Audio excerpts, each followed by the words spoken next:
Treasury Men in Action.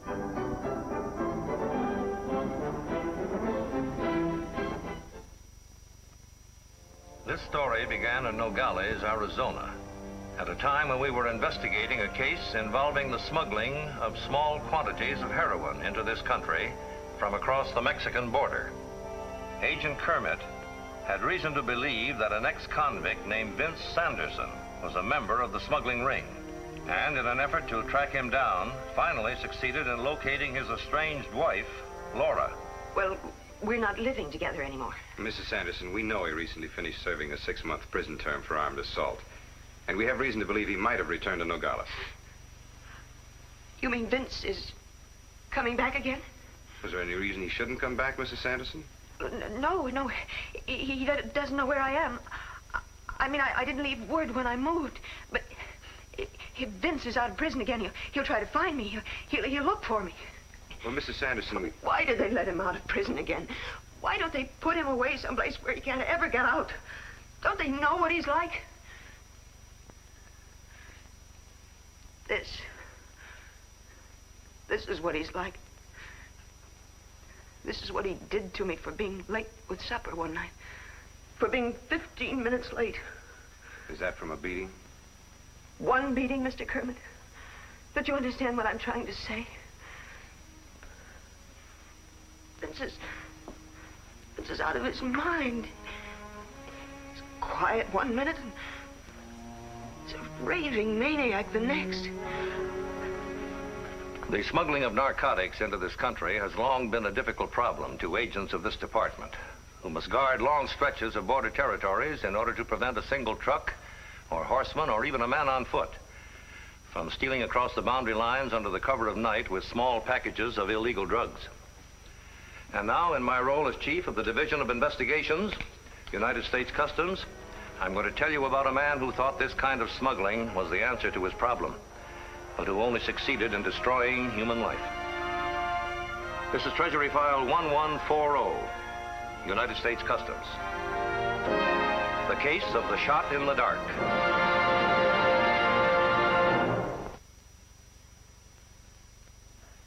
Now, here's a wonderful car. Looks fine. How about a demonstration ride? New Bel Air Chevrolet. Step right in. Beautiful. Picks up nice. Sweet on the turns. Brakes act fast. No forward lurch. Wonder how come? That's Chevrolet's new anti-dive braking control. Now for the big test. Say, passes like a pro. Like some factual information on the new Chevrolet now? No thanks. Know all I have to. You know what? Yes? I like it.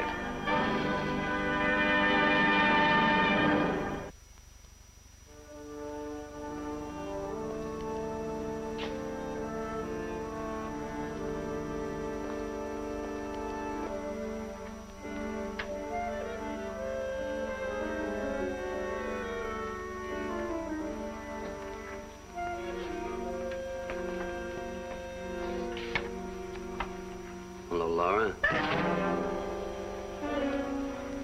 Hello, Vince. You're hard to find, Laura. You know, you've been doing a lot of moving around since I went away. If I didn't know better, I'd think you were trying to get away from me.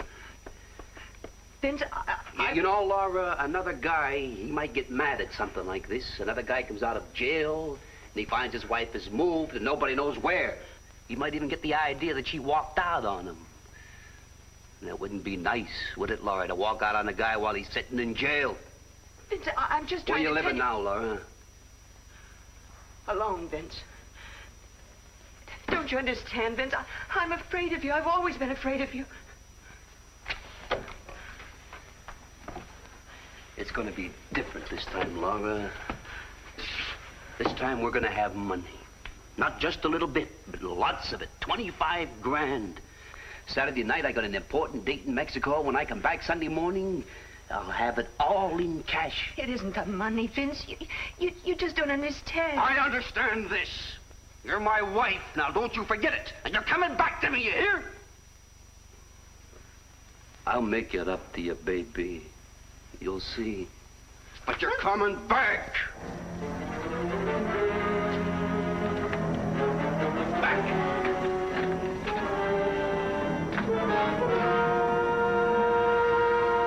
I see. Yes, I understand. Well, did he mention anything else about the $25,000? I see. Have you any idea where he was going after he left the bookstore? Well, I don't know for sure, but I think to a bar on Lawson called Boone's. Mr. Kermit, I'm afraid. He's just like he's always been. I don't know what he'll do to me. I just wish there was some way that you could put him back in prison again. Perhaps there is, Mrs. Sanderson. Now, let's see. That bar you mentioned, that was Boone's, wasn't it? Good. Thank you very much.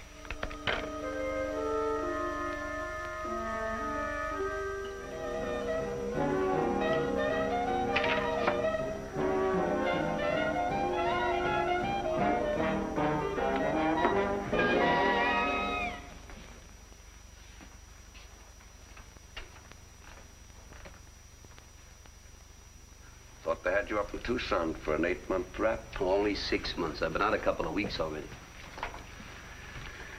Where you been? Had a couple of jobs for you. I've been working on a couple of jobs of my own, Boone. Boone, I got something big for you this time. Bigger than anything you ever gave me. Like what? Like enough heroin to keep me in dollar cigars for a long, long time. Enough to fix everything up with my wife, too. Sounds like a big load. How much you got? 6 ounces? 6 ounces, my eye. I got almost 6 pounds. It ain't cut much either. Better than 70% pure. Should be worth at least 25 grand. Where'd you get a load like that? I've been saving it up for a long time. Besides, I got a couple of partners in Mexico. Now, what do you say, Boone? You think you can handle that much? You get it here. I'll handle it. But get it here. Understand? Right here on this desk. You get the money. It'll be here Sunday morning. But remember, 25 grand in cash. The dough will be waiting for you. It's a deal. It's a deal if you get it across the border. Agent Kermit? Oh, yes, put him on, please. Hello, Kermit. How's it going? And you've located Sanderson? Yes, I picked up his trail yesterday afternoon. I've had him under surveillance ever since. No, sir, nothing definite as yet. But from all indications, he should be making a move pretty soon. I see. And his wife told you he was expecting to have the money by Sunday morning. All right, Kermit, keep up the surveillance and check with me as soon as he makes his move. That Saturday night, shortly after 7 o'clock, Vince Sanderson left Boone's bar under surveillance and drove from the American side of Nogales across the border into Mexico, where he proceeded to an old farmhouse on a deserted road near the border. Some 20 minutes later, he came out with a package and drove some 4 miles down the border road to a deserted area where he parked his car and proceeded across the American side of the border. Agents Kermit and Wellman, maintaining their surveillance from only a few hundred yards behind, decided to separate for better coverage and pursued Sanderson under the cover of darkness to the American side of the border, where, by means of radio telephone, they remained in constant communication. Yeah, Wellman, I can see him from here. He just went into a small clearing past those tumbleweeds. Can you see him? No, not from here. I'll have to go around the other way. All right, move up fast. I'm going in after him.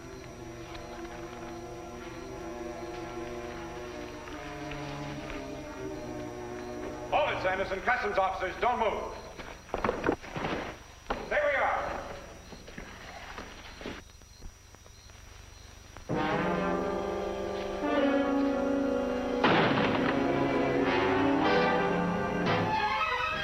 Wellman, can you hear me, Wellman? He's gone due north from the clearing. See if you can head him off. I'm going back through the...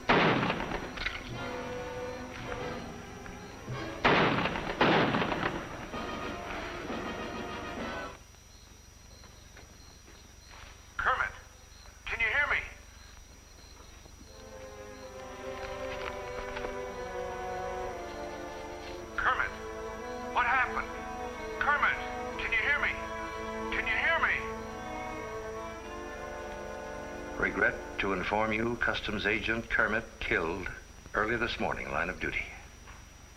Details follow. Signed, Brent.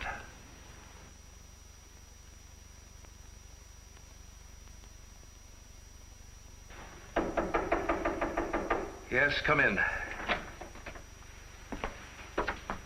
Good evening, sir.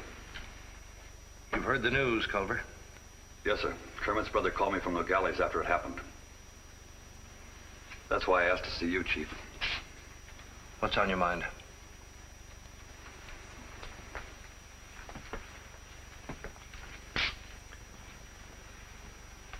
Well, sir, Kermit was my best friend. We worked the border together for 6 years. Yes, I know. I'd like to go back to border duty, sir. I'd like to go back for one more assignment. Just how do you mean, Culver? The man who killed Kermit. I'd like to find him and bring him in.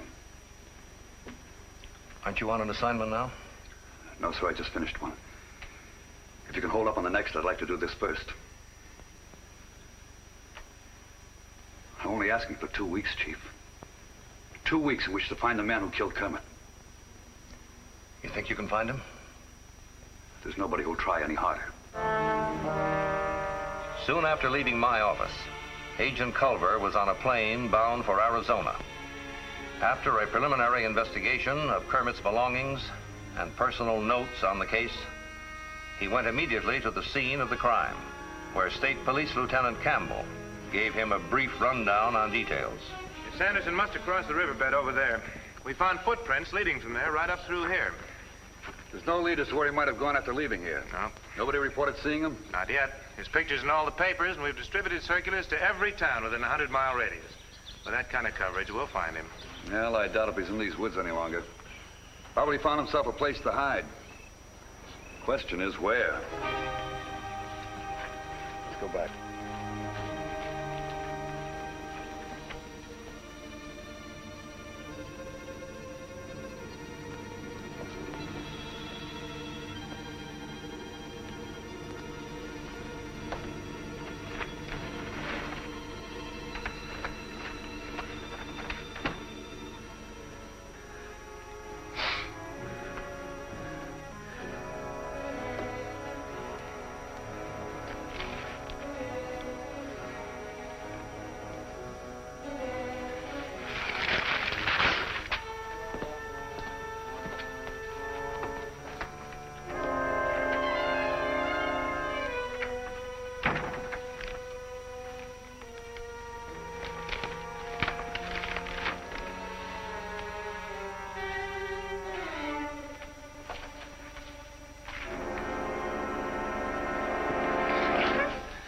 One word, one little peep out of you, and I'll blow your brains out.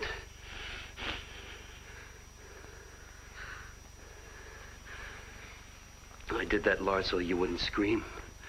I wouldn't hurt you for anything. Well, I come back to get you. I told you I wanted you back, didn't I?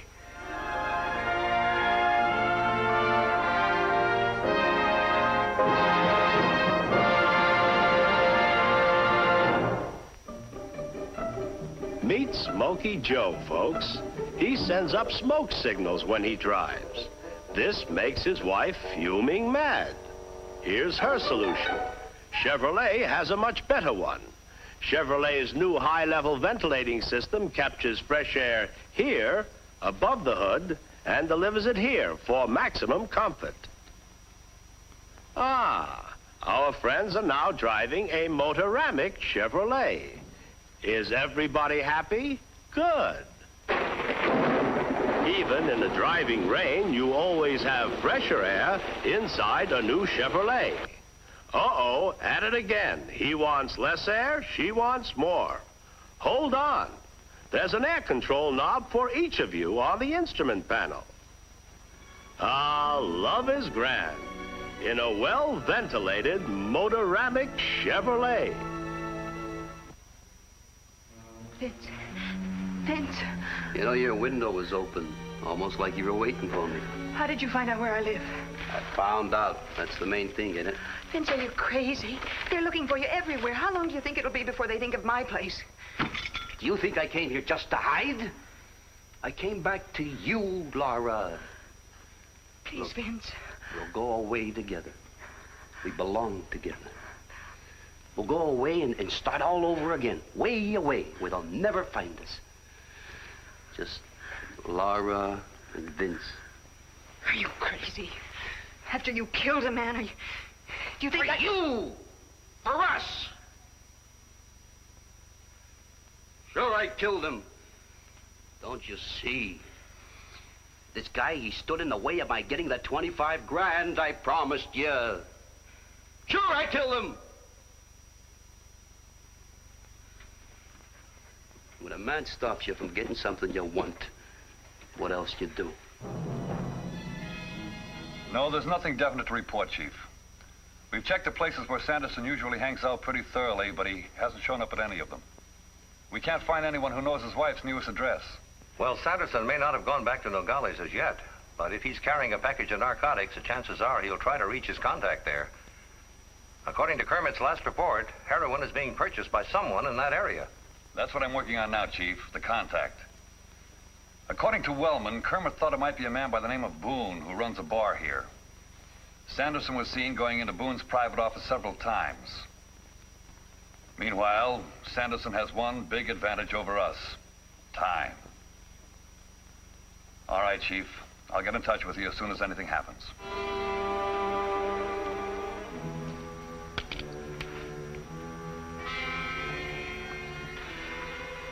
Vince, why don't you leave me alone? Why don't you go away? Look, I told you how it was gonna be. You and me. Here's what's gonna do it.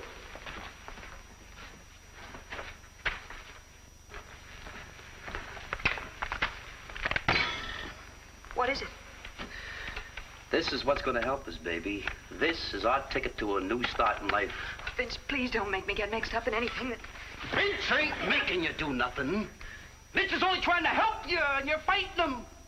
Now, you shut your mouth and listen to me. There's a phone right out there in that hall. You get on it and call Jesse Boone down at his bar. Tell him there's a package waiting here for him and to bring the 25 with him. He'll know what you're talking about. Vince, I do... Only do what I tell you. Don't you try nothing funny out there. This door's gonna be open. I'll hear every word you say. This gun will be on you every second. So one wrong word, or you try to beat it, I'll kill you. I love you, but I ain't taking no chances. Go.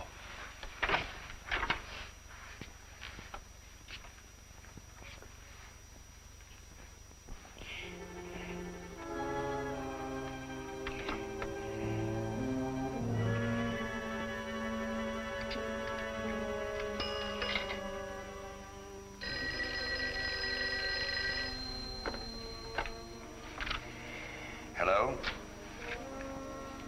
Yeah? Who's this? Laura. Laura who? What? I don't know what you're talking about. Package from who? Where'd you get it? Is he crazy? The whole town's looking for him.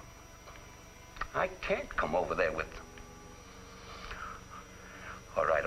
I'll try and come over there in 10, 15 minutes. Somebody's at the door. I can't talk now. Yeah, as soon as I can. Yeah, come on in. Mr. Boone? That's right. My name is Culver, Mr. Boone. United States Customs. Oh. What can I do for you, Mr. Culver? Mr. Boone, I'm checking on a man by the name of Sanderson. Vince Sanderson. I thought maybe you might be able to give me some information to help me locate him. I understand he's a friend of yours. Me? He's no friend of mine. He just drops in here once in a while for a drink like anybody else. I see. Do you happen to know his wife, Laura Sanderson? No, I don't. Then you don't know where I can find her. I'm afraid I don't. Are there any more questions you'd like to ask me, Mr. Culver? I have to relieve the man at the bar. When was the last time you saw Vince Sanderson? Do you happen to remember? About 4 or 5 weeks ago. Was as far back as that? Sure. At least 4 or 5 weeks. Now, if you'll excuse me. Just one more question, Mr. Boone. Did Vince Sanderson ever tell you what he did for a living? No, sir. I see. Well, if you happen to hear about him, notify us at the customs office, will you? Certainly. Thank you.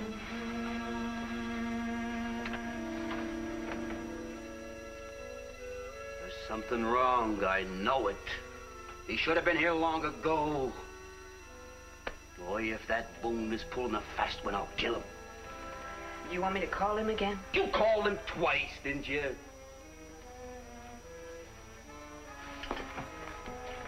Tell me again now, what'd they say? Just that he'd gone out. If this is a stall and you're in on it... Vince, you heard every word I said. Well, where is he? Where is he? Someone coming down the hall. If that's Boone, okay. But don't you let anyone else in.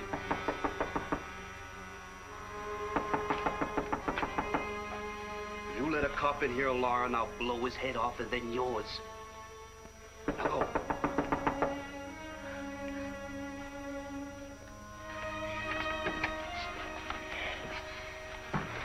Yes? Mrs. Sanderson? Uh-huh. I have a warrant here for the arrest of your husband on a charge of murder. Have you seen him? Have you heard anything from him? No, I haven't seen him. I don't know where he is. Mrs. Sanderson, if you don't mind, I'd like to ask you a few questions. Well, can't you come back later? I was just going to change my clothes. This is pretty important. I can't help it. You can't come in now. Why? What's wrong? Nothing. Why don't you let me alone? I'm afraid this can't wait, Mrs. Sanderson.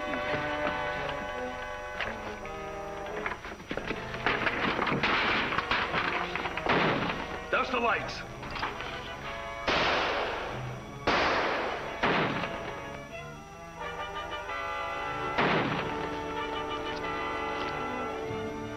The last I saw of him, he was carrying the package and holding onto his arm as though I might have nicked him.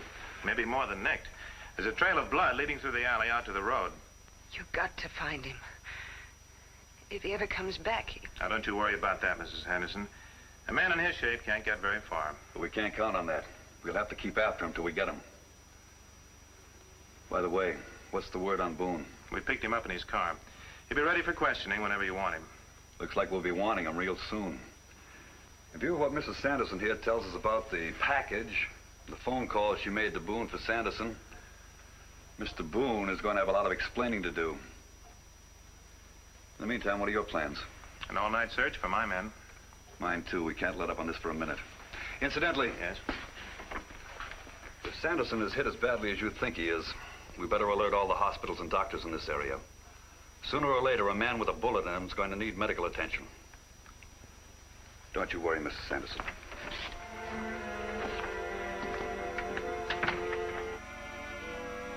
But, mister, Look, Doc, you got two choices. Either take that slug out of me or I put one in you. Now, what's it gonna be? But really, you need an anesthetic. I trust you with a needle so you can put me to sleep. No, just give me a shot of whiskey and I'll get busy. Hurry it up!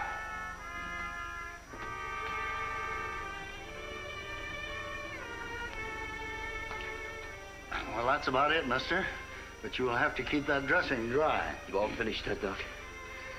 Okay, now let's see how much money you got. Put it all on the table. Come on, every dime. Come on, Doc, hurry it up.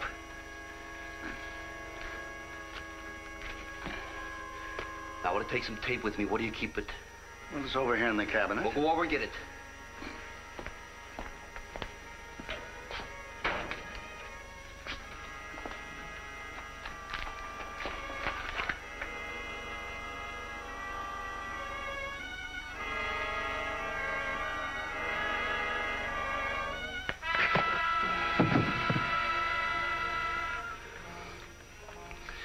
Thanks, Doc.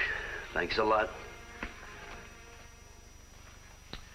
And he not only forced the doctor to operate on him, but when it was over, he robbed him, slugged him, sent him to the hospital with a brain concussion. Furthermore, this is the last house in the street, so no one saw him when he entered or when he left. And we're right back where we started from. Yeah? Only this time he may be headed back across the Mexican border. You think he'd try to cross here? No, not around here. It's too well guarded. Chances are he'll try to make a crossing where he knows the way best. Well, he made it before, huh? Exactly. If that's where he's headed, we'll have a reception committee waiting for him.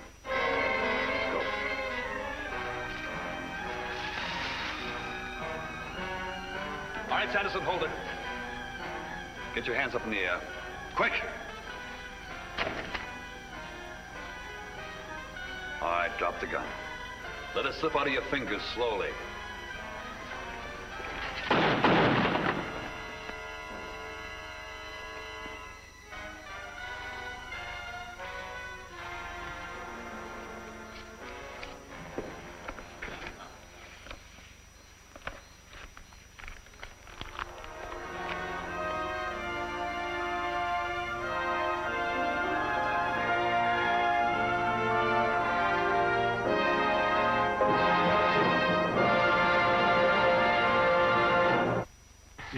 Chevrolet dealer quick. That OK tag gives you your pick of the finest used cars money can buy. When you drive it away, you'll catch everyone's eye. For a good used car, stop in today and see the man who sells Chevrolet. The 6 pounds of heroin for which Vince Sanderson took the life of Agent Kermit, and in turn paid for with his own life, was never delivered to Jesse Boone.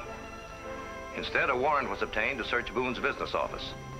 And similar, although smaller, packages of heroin were discovered hidden on the premises.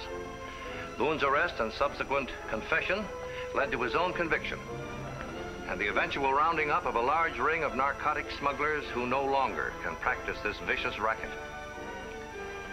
For this, Agent Kermit did not die in vain. One more job, well done, by your Treasury men in action. Your Chevrolet dealer, who invites you to pleasure drive the Motoramic Chevrolet, reminds you to watch the Dinah Shore Show every Tuesday and Thursday evening over another television network, and to tune in again next week at this same time for Treasury Men in Action. This is Art Baker for Chevrolet, reminding you to drive with care everywhere.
Next week at this time, Treasury Men in Action brings you the intriguing story of a man who gambled with his wife's love and the Secret Service and lost both times in The Case of the Last Chance.